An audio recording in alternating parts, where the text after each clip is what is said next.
আজকে চলে এসেছি পূর্ব মেদিনীপুরের Khirai, the valley of flower.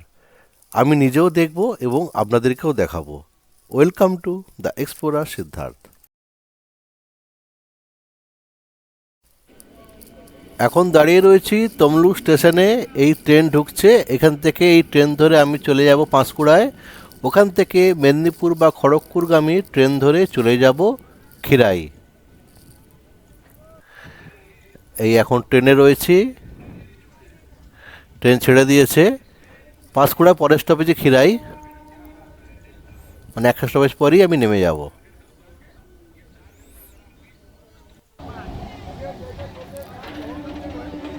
এবার খিরাই ঢুকে যাবে।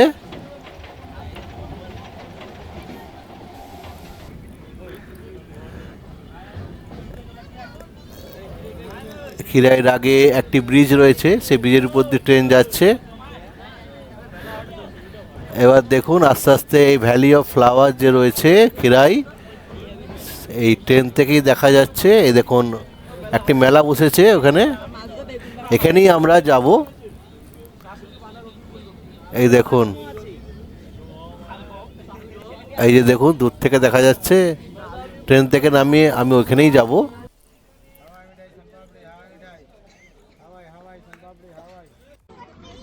পৌঁছে গেলাম খিরাই স্টেশনে। এবার এই খিরাই থেকেই হেঁটে আমি যাব ভ্যালি অফ ফ্লাওয়ার ওইখানে। ওইখান থেকে হেঁটে ওই 1.5 থেকে 2 কিলোমিটার লাগে। কিছুটা গেলেই পৌঁছে যাব ওইখানে। তো চলুন দেখি ওইখানে। খিরাই স্টেশন, এটি অতটা জনবহুল স্টেশন নয়। আর পাঁশকুড়া স্টপেজ স্টেশন যেটা রয়েছে তার পরের স্টপেজে হচ্ছে খিরাই টুয়ার্ডস মিদনাপুর বা খড়গপুর। আর এই দিকে যেতে হবে, সবাই যাচ্ছে ওদিকেই। খিরাই স্টেশন থেকে নেমে এই প্ল্যাটফর্ম থেকে নেমে এই যে সিঁড়ি দেখছেন, এই যে সিঁড়ি দিয়ে আপনাকে নেমে যেতে হবে। এখানে মেলা শুরু হয়ে গেছে, এটা চলবে 14ই ফেব্রুয়ারি অবধি এই মেলাটি। এই যে সামনে কিছু দোকানদানিও বসেছে।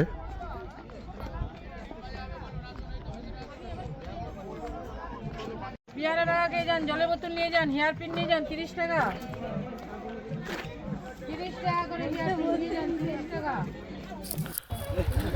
এখানে এই ভ্যালি অফ ফ্লাওয়ারে যেতে গেলে এখানে ওমনি গাড়ি রয়েছে, হেঁটেও যাওয়া যাবে, হেঁটে 2 কিলোমিটার। আর ওমনি গাড়িতে করে পার হেড 20 টাকা করে পড়ে। এই যে চলে এলাম ভ্যালি অফ ফ্লাওয়ারে, এখানে মেলা বসেছে। দেখুন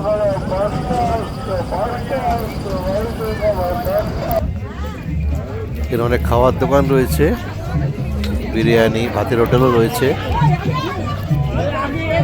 এখন বাজে দুপুর 11:30। অনেকেই খাওয়া দাওয়া সেরে নিচ্ছে এখানে এসে। আর এখান থেকে ওই স্টেশন থেকে এলে 2 কিলোমিটার লাগে হেঁটে, কিন্তু অনেকটাই 2 কিলোমিটার অ্যাকচুয়ালি ফাঁকা রাস্তা। তারপর আজকে রোদটা একটু কড়াই আছে। আর একটা সবচেয়ে বড় সমস্যা হচ্ছে যারা হেঁটে আসছে, এখানে যারা গাড়ি করে আসছে, এটা মাটির রাস্তা, স্টেশন থেকে এখানে অবধি মাটির রাস্তা। গাড়ি যখন আসছে প্রচণ্ড ধুলো উঠছে, তাই হেঁটে যারা আসছে তাদের পক্ষে খুব সমস্যা হচ্ছে। এগুলো জানি না এখানকার প্রশাসনের কর্তৃপক্ষ থেকে এগুলো দেখে নেওয়া উচিত ছিল, কিন্তু সেগুলো ওই জন্য আপনারা চেষ্টা করবেন গাড়ি করেই চলে আসছে, কারণ হেঁটে এলে কিন্তু অনেকটা সমস্যা, প্রচণ্ড ধুলো উঠবে। আর বিশেষ করে বাচ্চাদের, বয়স্কদের গাড়িতে আসাই ভালো। ওখান থেকে 20 টাকা করে নেবে, আপনার গাড়ি করে চলে আসবেন এখানে এলে। এই যে অনেক ফুলের গাছ রয়েছে, গাছও বিক্রি হচ্ছে এখানে।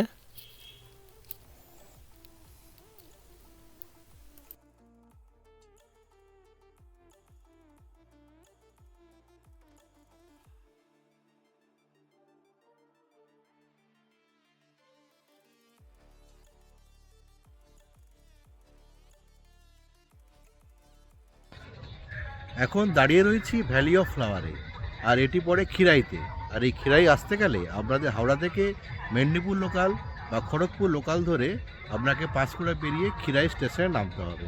খিরাই স্টেশন থেকে নেমে এখান থেকে হেঁটে 2 কিলোমিটার মতো লাগে, হেঁটে আসতে পারেন। বা এখানে অমনি রয়েছে, সেই অমনি গাড়িতে করে 20 টাকা পার হেড নেয়, সেখানে করে আপনারা এখানে খিরাইতে আসতে পারবেন।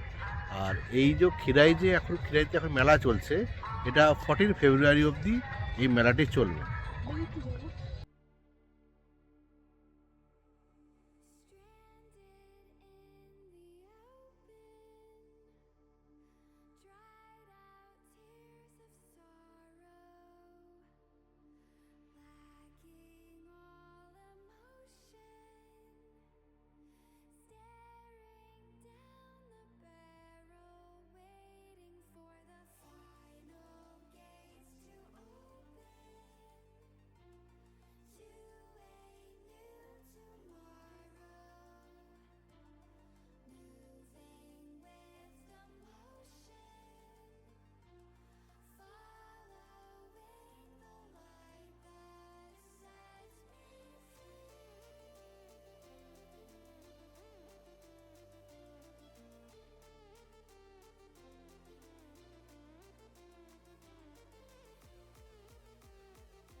এখন এই মানে এই যে ভ্যালি অফ ফ্লাওয়ারে এই যে বাগানগুলো রয়েছে, অ্যাকচুয়ালি এগুলো বাগান নয়, এগুলো জাস্ট চাষ করা হয়েছে চাষিরা। সময়ের সাথে সাথে এগুলো তুলে বিক্রি করে, আবার নতুন নতুন গাছ যেগুলো থাকে তাতে ফুল ফোটে। আর এখানে কি অ্যাকচুয়ালি কাটা তার, এখন তার দিয়ে ঘেরা রয়েছে সবগুলো। মানে আগে কিন্তু এগুলো ছিল না। মানে আমরা যারা মানে মানুষরা যাতে দেখতে আসি বা এগুলোকে উপভোগ করতে আসি, তাদেরই কিছু কিছু থাকে যারা কিছু নোংরামো করে, কিছু ফুল তুলে নেয়, গাছের উপর পড়ে যায়। এতে গাছ নষ্ট হয় এবং চাষিদেরও খুব সমস্যা হয় এতে, কারণ তারা তো ব্যবসা করতে নেমেছে। তো তাদেরকে, আমাদেরকে দেখে তাদের কোনো লাভ নেই। হ্যাঁ, আমরা এলে হয়তো, মানুষরা এলে দু চারটে ফুল হয়তো তাদের কাছ থেকে কেনে, কিন্তু তাতে তো তাদের কিছু হয় না। তারা এটাকে বাজারে বিক্রি করে, তাতে যে লাভটা পায় সেটা তাদের পুষিয়ে যায়। তো সেই জন্যই এখানে এখন একটু রেস্ট্রিক্টেড করে দিয়েছে, একটু মানে সব জায়গায় ঢুকতে দেওয়া হচ্ছে না। আর এখানে তার দিয়ে ঘেরা রয়েছে কিছু কিছু জায়গায়, সব জায়গাগুলো। এই আর কি, ভালো লাগলো বেশ। চলুন ওদিকটা একটু দেখে নিই একটু। আজ এখানেই শেষ করলাম। আশা করি আপনাদের আমি দ্য ভ্যালু অফ ফ্লাওয়ার ভালোভাবে দেখাতে পারলাম। আরেকটি ব্যাপার, যারা যারা আমার চ্যানেলটা এখনও সাবস্ক্রাইব করে উঠতে পারেননি, প্লিজ প্লিজ যদি পারেন একটু সাবস্ক্রাইব করে রাখবেন, তাহলে আমার নতুন নতুন আরও ভিডিও দিতে আগ্রহ বাড়বে। আর ভালো থাকবেন, সুস্থ থাকবেন। নমস্কার।